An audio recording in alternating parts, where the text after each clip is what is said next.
Hey, welcome to Mike's Trains, and thanks for joining me for another video. This is the next part in the series, and we're going to still be working with backdrops again. You see what I've done already. You saw last week we've done all this stuff. I showed you how I did the houses in the front and the further back background in there. Now we need to handle this part up here, where the train station road goes into the wall. And you can see our end here where the backdrop ended right here, and I want to cover all of this area, and I want to give the illusion that the road goes off into the wall. Okay, and we're going to turn this into road as well so that it passes by the front of all the houses. Now you probably can't see it, but from the angle you're at, but I've trimmed back this wall right here, this guardrail wall, to the edge of the wall here. So that's all trimmed back, and this is going to be road.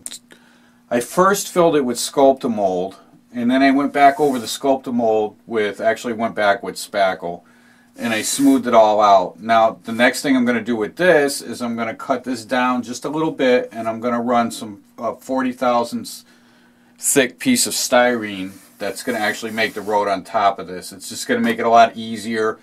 I can finish the road on my desktop and then bring it down here and install it, and we'll get that done. But this video here, I want to take care of this wall section right here. And let me put in, I've actually mocked up a piece of some photo stuff that I'm going to do. So let me show you that.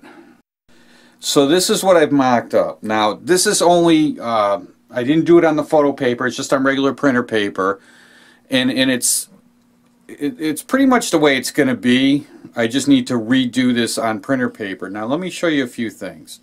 First of all, you're going to notice that behind this house there's white, and the white is only because I have a strip of paper in the back that I've actually been able to tape on these buildings to, so it went a little long. But you can see that we have a void in the backdrop here. I'm going to show you how we're going to take care of that when we go upstairs. But what I wanted to show you were these buildings that are in here and how that looks. So this is what we end up with, and I think this is going to work out just fine.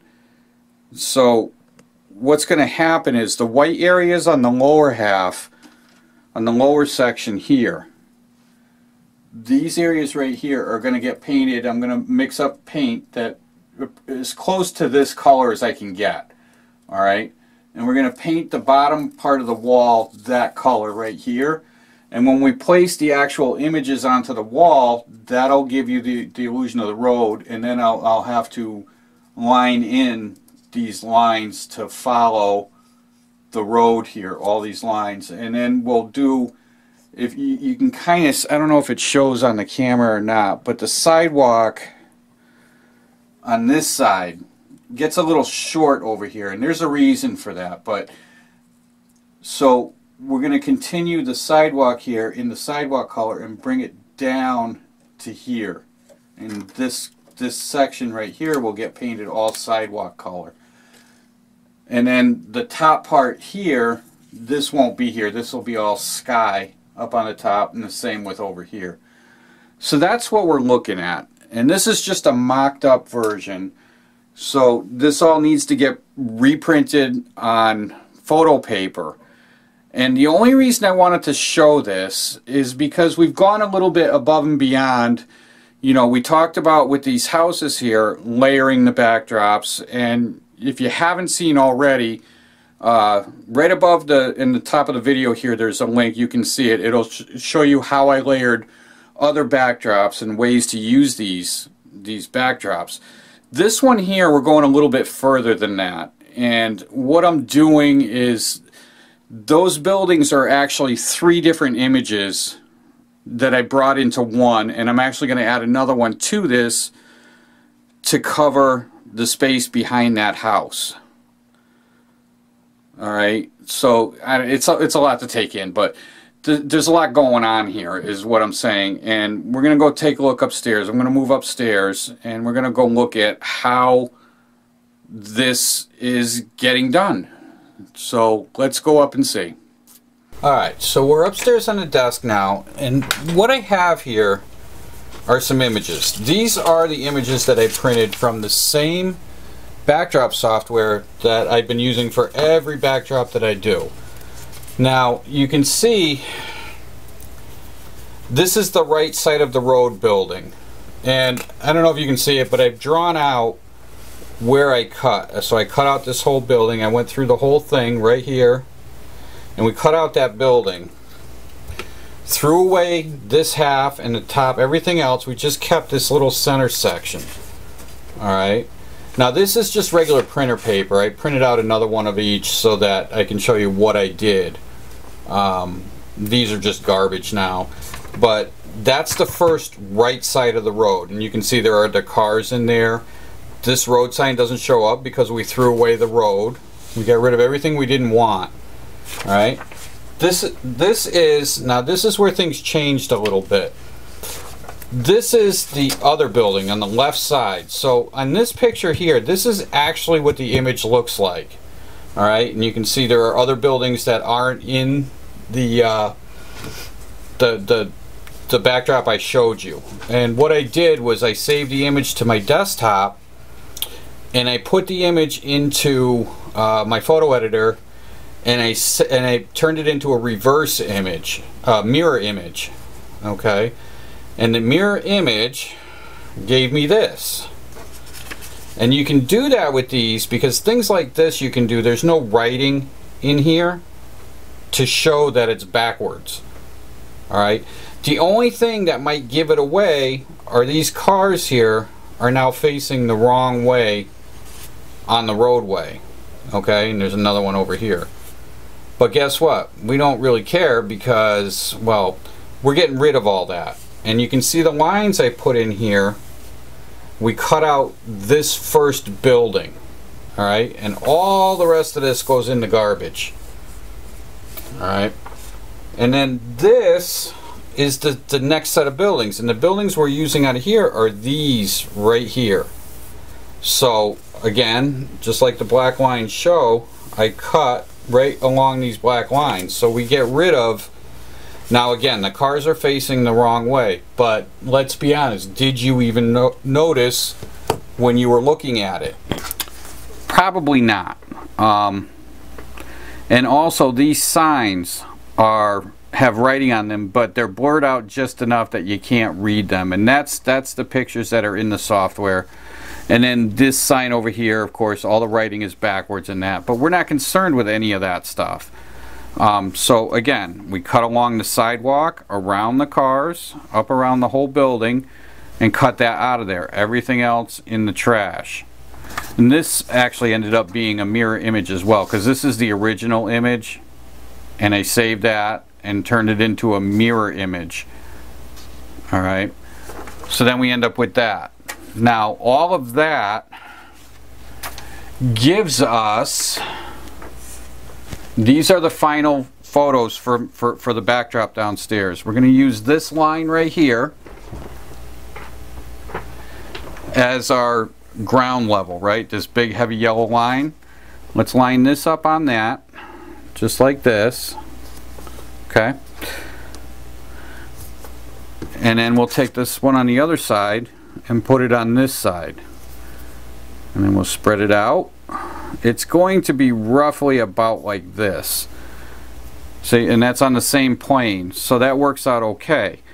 And then all we need to do on this is on the wall downstairs, right? I'm going to put some tick marks on the foreground.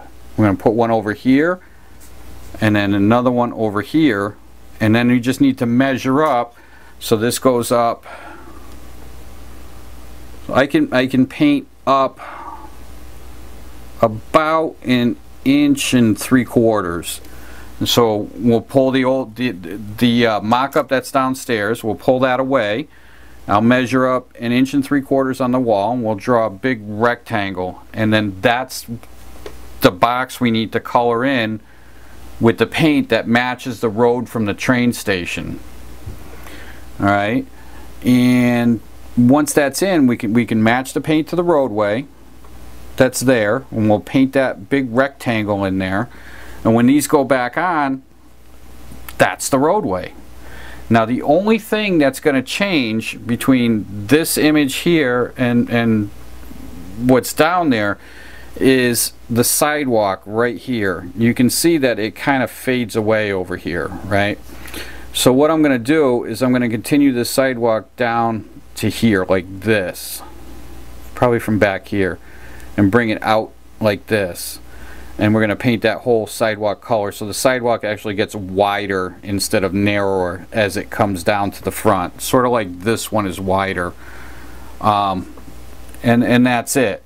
And then I have I didn't know until I went looking, but Sharpie makes paint pens in all different thicknesses. So just like these Sharpie markers, the fine extra fine whatever Sharpie markers, they make paint pens just like it. So this is a paint pen right here for Sharpie extra fine point, and I have these in white and yellow,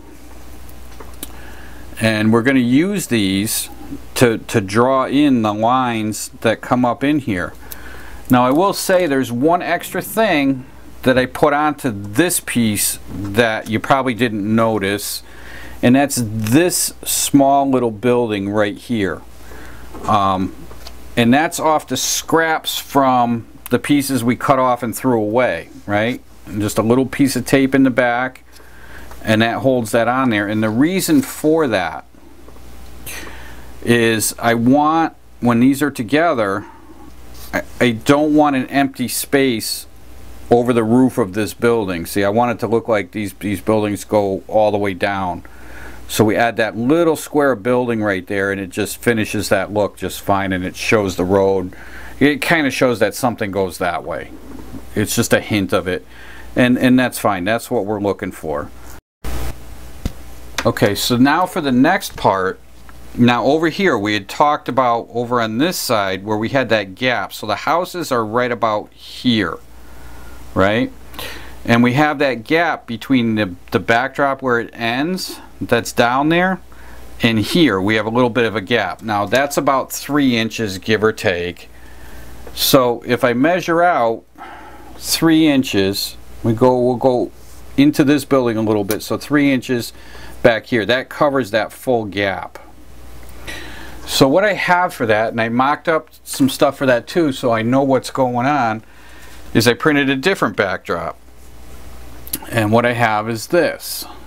And on this is going to go over the top of this like this. Right? This will go like this. And this covers up, and this goes over the top behind the houses, and the houses will ride on top of this. And this gives us the look of some trees that are kind of covering the backdrop. Ideally, I would have rather had room to put actual trees in here, but there's no space to add them, so I have to go this route. And then on the bottom of this, of course, the houses cover all of that. Alright, so to make this, which I haven't done yet, so this is the mock-up that I did. So I figured it all out. I cut it out in rough like this, and what I end up with is I printed these on printer paper now. So this is one of the images. There are 3 images that are going to make up that I printed for that. This is part of it, and then these are the other 2. So it prints 2 per page. Now if we were going to connect this, we would cut off this white part, and then this tree and this tree, they go together and make one tree, and it continues the full picture. But we don't need this one. So what I've already done is I've joined these two. So I cut out the white borders here, and I joined these two together. Now as I said, we only need 3 inches, and this is that off-colored tree, that reddish looking tree. And then all we're going to end up doing is cutting from here and we're going to go all the way back to this tree here. So that's the whole thing. And when you're looking at the mock-up right here, that's what this is. It goes like that. And you'll notice also the mock-up, this one here is on regular printer paper, and you can see the difference in the photo. I also upgraded, I moved up the print quality and the type of paper. I changed the type of paper we're using, and you can see the difference in the photo. Alright, that's why I don't like using printer paper to do the backdrops on. They look so much clearer and crisper on paper like this. But when I mess around with the photos and try to come up with backdrops, it's always nice to mess around with the printer paper, and that way you're not messing up anything. So now I'm just going to cut this out. So all I'm going to do now is I'm going to get my X-Acto knife out, and I'm going to kind of cut this down to a more manageable size. So we know we want this tree right here, so I'm going to cut back from that tree just a little bit. I'm going to cut off this side. This is just so I'm not messing with having to mess around with a whole giant photograph that I'm not really using all of. So then we'll take this one, we'll cut this off.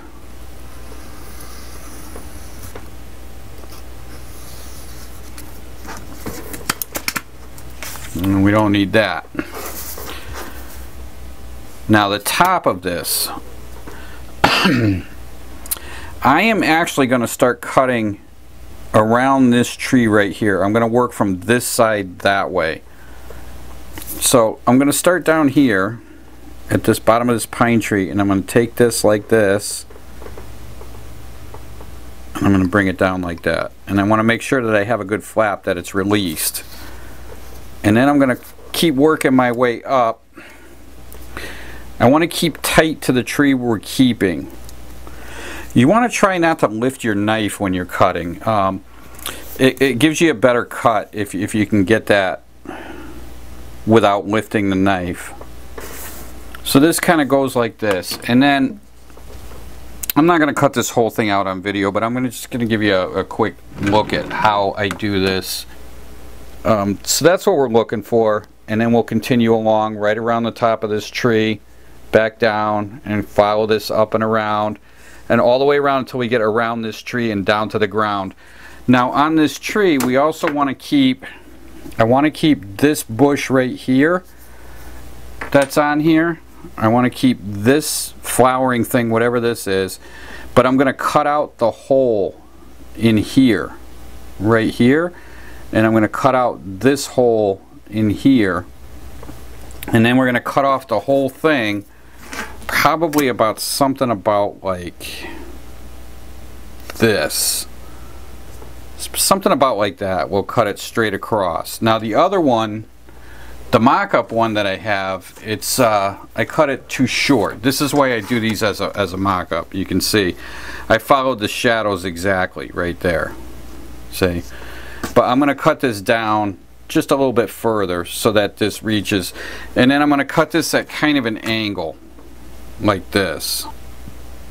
And the reason for the angle is I need this part here to hit the road section exactly how it is, but in the back end here we don't really care because the houses are covering that. But this right here, this little area in here, is the area that goes against the building. Yeah. So this area right here is what's going to go on the building right here, and I need a little bit of grass to show in order for it to be in there and part of this picture. And it also needs to cut high enough to cover for the backdrop that's going to go behind here, you know, to cover up so that we can actually blend this into. And you probably, well, I didn't show you this downstairs, but there is a building in that upper backdrop in there that's exactly this color right here, and this ends up right on top of that building, so it actually gives you the look of, you're seeing through the trees, you're actually seeing that building that's back there, which is kind of cool. That was unintentional, but it worked out perfectly. I gotta say, I'm really happy with that. So anyway, this is the process for this. This is how you do it. I thought I would do the video because it's a little more than just layering something on top of something else. I'm actually changing the image to something it wasn't intended to be. We're making something entirely new out of these images. And I thought that might be a little bit interesting maybe to see, and maybe just give you some ideas of, you know, different ways to use photographs as backdrops. Yeah, so I think that's going to be it for this video. I think I'm going to call it a day. I mean, you get the idea. Let's put these back together here. You get the idea how one lays on top of another. And this is the point I was just trying to make with these buildings, that, you know, to show you that you can do so much more with these photos than you know, you would probably think at first glance. So and then with this one on top of this one, brings it further out that way. So there you go. If you're just finding me for the first time and you like what you saw, I hope you did. Please subscribe to my channel. Love to have you along for the ride. Always good to have more people along. You can visit my website at mikestrains.wordpress.com, and there you can see photos of all of this, and you know, the rest of my layout. I have all kinds of stuff. So that's it for this week. So until next week, happy modeling.